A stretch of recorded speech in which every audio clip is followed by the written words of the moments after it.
I'm Ben Pugh, and you're listening to Impact Parenting with Perspective.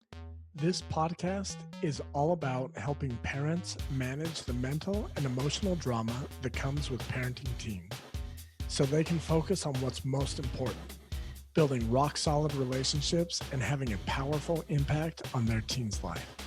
Join me each week as I dive into real tools to help you and your teen turn struggles into strengths. Hello, welcome back to the podcast. Today, it's just going to be me. Courtney's busy. I'm busy. Summer can get so crazy, but it's awesome. I love summer. I love just the freedom that comes with summer. I love extra time with my teens, with my family. And hopefully, if you are in summer, hopefully you're enjoying it. I know I have some clients in Washington. They still have like 2 or 3 more weeks of school. It's crazy. So I don't know if it's summertime at your house or if your definition of summertime is like mine, where it's summertime if the kids are out for the summer. Anyways, whether it's summertime or not, welcome back to the podcast. Thank you for listening. I want to give a shout out to my personal coach. Her name is Marika. I feel like the last few weeks she has been on fire. I'm hoping to have her on my podcast in the next week or so. Probably for you, the listener, it'll probably be 2 weeks because it'll take us some time to record it and then get it on here. So anyways, as always, I'd like to remind you, if you would like to reach out to me, please feel free. You can click the little button that says send Ben a text. If you have any questions, please reach out. I'm happy to help. And remember, I can't see who you are or how to contact you. So if you want me to reach out and be in touch and maybe give you a free coaching call, also be sure to email ben@benpughcoaching.com. Okay. Today, we are going to be talking about excuses. And I'll be honest with you, this is something that I'm working on in my life. I'm working on with my own teenagers. And I feel like I've done some work around this, so I have greater awareness around this in my own life, but I also see it going on in other people's lives. And if you've been following me for very long at all, you know that one of the things that I talk about the most is if you want to fix or change something in someone else, be the change you want to see. Create that change in yourself. So if you are seeing your teenagers make a lot of excuses or justify their behavior or any of that, as tempting as it is to want to fix that in your teenager, and believe me, I know I have teenagers, I want to fix this in them all the time, resist that urge and be the change that you want to see in your teen. Now, the thing that we're talking about, these are like the convenient excuses, the excuses that like get you out of doing something that you didn't want to do. I read a book recently. It is called, actually I haven't read it recently. As I was writing this, I had to Google a bunch because I couldn't remember all the details and I wanted to talk about it. But the book is called The Achievement Habit by Bernard Roth. And my wife and I listened to this book a couple years ago now. And there's a part in this book where he says, oh, that's a good reason. And he's talking about people's excuses, and he and his class that he taught just got in the habit, anytime someone would give an excuse, they'd be like, ooh, that's a good reason, to help you realize, oh, it's an excuse. Sure, it's a good reason. I'm using it to justify my behavior, but at the end of the day, it's just an excuse. So in this episode, we're going to work to better understand how good reasons or these excuses might be holding you back. And one of the things that I'm going to touch on is anxiety, and how very often anxiety is this good reason that people in our modern society use, like this shield, to protect them from anything hard, anything unwanted, anything that they don't want to do or experience. And that's really disempowering. That will position you, if you're doing that, as the victim. If your teen is doing it, that'll position themselves as a victim. And by the end of this episode, I'm hoping you'll be able to shift into empowerment for yourself and as a role model for your teen. So let's dive into this. In the book, The Achievement Habit, basically Roth has this concept that everyone thinks that their reason is good, but usually it's just an excuse that's all dressed up to sound good or look good to protect you from discomfort or to protect you from judgment. We're going to talk about that one specifically. We'll talk about a missionary who came home from his mission early, and he felt like he had to make excuses and have a good reason to avoid judgment from other people in his church. And the other thing, it'll often protect us from fear. Now, we can all see the examples with teens. Oh, I didn't study because, I really needed my rest last night. So instead of studying, I thought, it'd be better if I get an extra hour of sleep. That's a good reason, but ultimately it's just an excuse. Sometimes I'll hear parents say, oh man, I would have a good relationship with my teen, but my teen is always yelling at me. That's a good reason, and it might feel true, but it's still an excuse that's covering up your responsibility in whatever the circumstance is.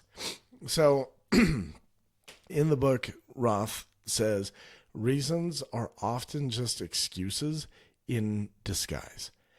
And it's hard to get away from this. In our modern culture, it is expected that you will justify your beliefs, your feelings, your behaviors with an excuse. And I'm here to tell you, you do not need to excuse your behavior. You get to make your choices. You get to be you. You don't have to walk around justifying yourself to those around you. So let's talk about how this might come up in parenting. It might sound like, man, I can't connect with my teen because they're always on their phone. Or, yeah, I lose my temper, but it's because my teen won't listen to me. Or, I'm stuck in my parenting because my teen is struggling. Or here's one I hear all the time. I don't have time to work on myself. The thing I want you to realize, there will always be an excuse. When it comes to working on yourself and up-leveling your life, there's never going to be a convenient time. That's why it's so important to catch yourself making the excuses and coming up with good reasons to justify getting out of work. Now, let's see what this might look like for your teen or your young adult. This missionary that we're going to talk about, he came home early from his mission. He had some anxiety, some depression, some health problems. And at one point he's like, I don't know what to tell people. I'm not really anxious right now. I'm super glad that I'm home. I don't want to go back. I'm like, tell them that. You don't need to excuse your decision to come home. You don't need to be like, oh yeah, I would be out there, but the anxiety. All that does is disempower you. Oftentimes with teens, they will come up with good reasons to justify their behavior to help them feel better about not doing something that is hard. Now, these good reasons, they might be true for you. That's okay. They are definitely true for your teen. They think that's real. But when you start to explore and ask yourself, how is this nothing more than a good reason? How is this holding me back? You can start to see how your good reasons and your excuses are actually an easy way out, and they're taking away your power. So let's talk about good reasons. Let's talk about these excuses and your responsibility and how emotions factor into this. Now, I want to share the story of this young man who returned home early from his mission. By the way, I've coached lots of young men who have come home early, and there's always a similar theme. They're usually really worried about what other people from their church are going to think about them. And they feel like they have to justify coming home. Now, this young man is so similar to the others that I've worked with. He's dealing with anxiety, some depression. These are starting to create physical health symptoms. And he decided, you know what, I'm going to come home early. And he felt like he had to justify coming home early. Like, oh man, I have all of these health issues. And when we explored it, like, yeah, he had legitimate health issues. Yeah, he was dealing with anxiety and depression. And he's like, well, I just feel bad because I don't really want to go back on my mission. And there was a point where I was like, well, why can't you just tell people that? It's like, well, they'll be upset. They'll want to know why. They'll want to know, like, they will be less judgmental if I have a good reason. And I want you to see the pressure to just come up with an excuse to justify your behavior. The truth is, he wanted to be a missionary. He got out on a mission. He was working hard. And pretty soon found out, I don't want to do this. He was out several months. And he's like, I hate doing this. I don't want to do this. This isn't for me. Now, the thing I wanted this young man to understand, you don't have to justify that to anyone. You can just tell people, man, I tried the mission. I didn't like it at all. It's not for me. And that's okay. You don't have to have, oh, well, I got injured, or, oh, the health, or, oh, the anxiety. Like, at the end of the day, you can totally just tell people it's none of your business. Now, this young man, when he was like, wait, so I can just tell people I don't want to be a missionary and I just chose to come home. I'm like, yeah, you can totally do that. We explored, if you blame anxiety or depression or your health problems, does that put you in the hero mindset or the victim mindset? And he's pretty sharp. He's like, oh yeah, that totally puts me in the victim mentality because I'm blaming something outside of my control. So I asked him, if you just tell people, man, I chose to come home because this is what's right for me, does that put you in the hero mentality or the victim mentality? He's like, the hero mentality, because I'm taking responsibility. Now, the problem is this young man came home from his mission, and then he's putting himself even further into the victim mentality. And he's like, I came home, I have felt no anxiety, no depression. The only time I feel a little anxious is when I'm having to make an excuse. Like, oh, well, I came home because of this. And the next week when we worked together, he's like, man, this is like my third week back to my ward. And when people have been asking me, he's like, I just tell people, yeah, it wasn't right for me. I didn't want to be out. He's like, that feels so much better. It's because he's taking his power back. Now, anytime I work with a client like this, I talk about the self-coaching model. It's important to understand, like, I don't want to minimize this young man's feelings of anxiety, depression, any of that. Those were real. The thing I want to point out is that how you think based on the model determines how you feel. And I know there's people who will argue with that all day long. I get that there's some feelings that you can't even connect to a conscious thought. That's okay. We got to start doing the work to uncover the unconscious thoughts that are leading to this. One of the examples that I used with this young man is that your anxiety is like a pebble in your shoe. It's super uncomfortable. but it's not a part of you.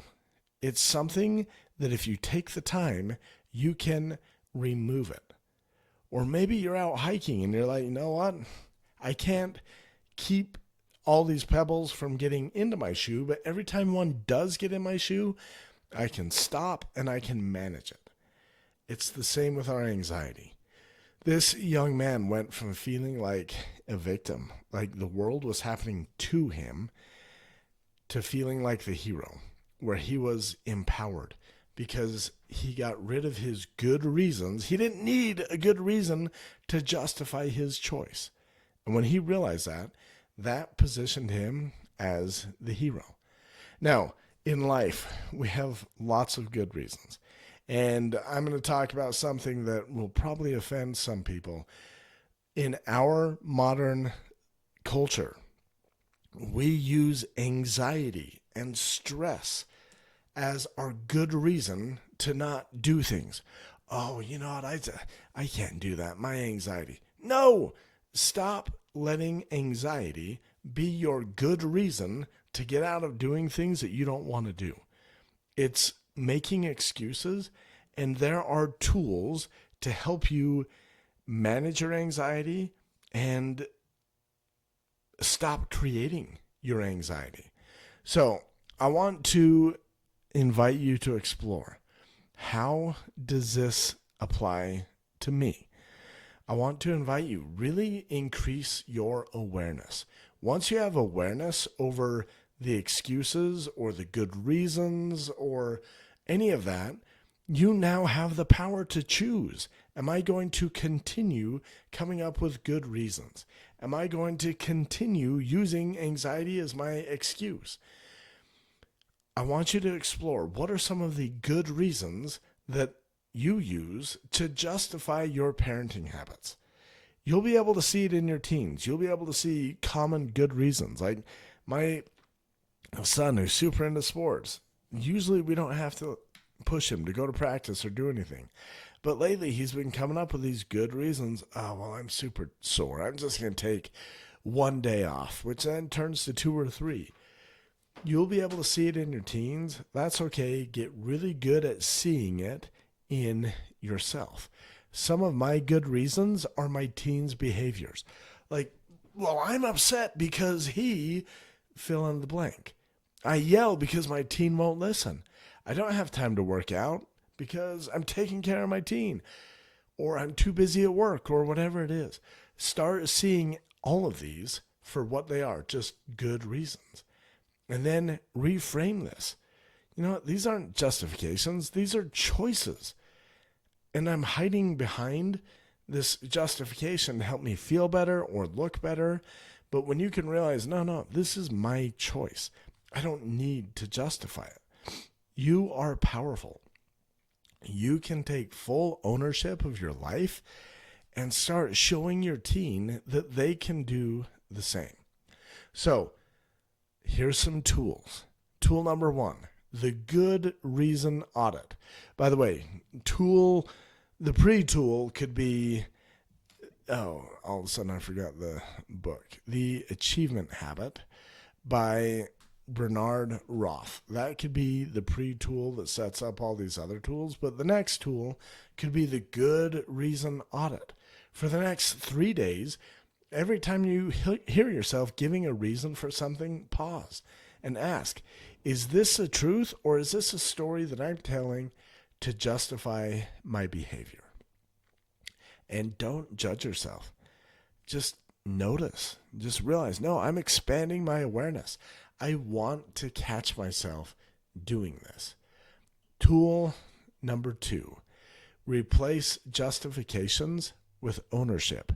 Instead of saying, oh, I didn't do it because I was too tired, man, I had a long, rough day at work and this and that, just say, no, I chose not to do it, and I'm okay with that. That's one of the most powerful things.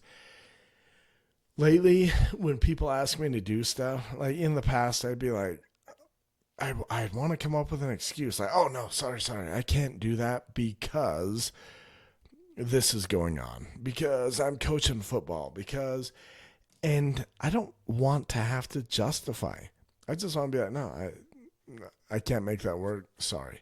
And if they ask why, I'm working on being honest and being like, that's not one of my priorities right now. There are other things that I'm working on. Like, I don't need to justify my behavior to you. It's just a no. All right. And that shift is powerful because it gives you back your energy. It gives you back agency, the power of choice. You're not positioning yourself at the mercy of something outside of your control. And tool number 3, if you've followed me for a while, you've heard me talk about this. This is the self-coaching model.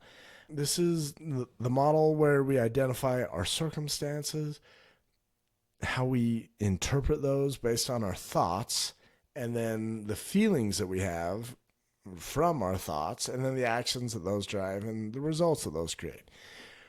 Practice exploring the model and seeing how your excuses or your good reasons are showing up in your thought line and impacting how you feel about yourself and the actions that you take.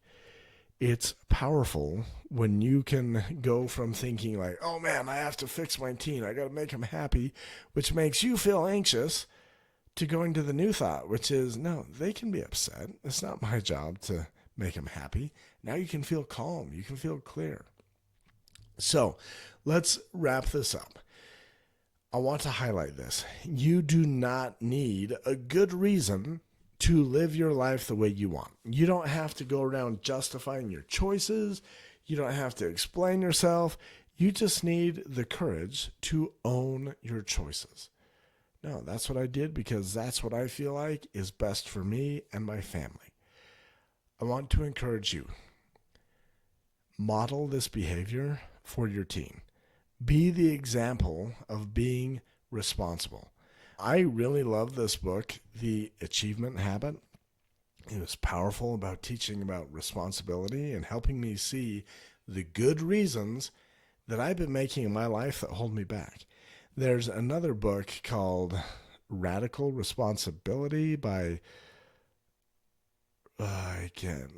Fleet Mall, I think it is. Anyways, that's another really good book.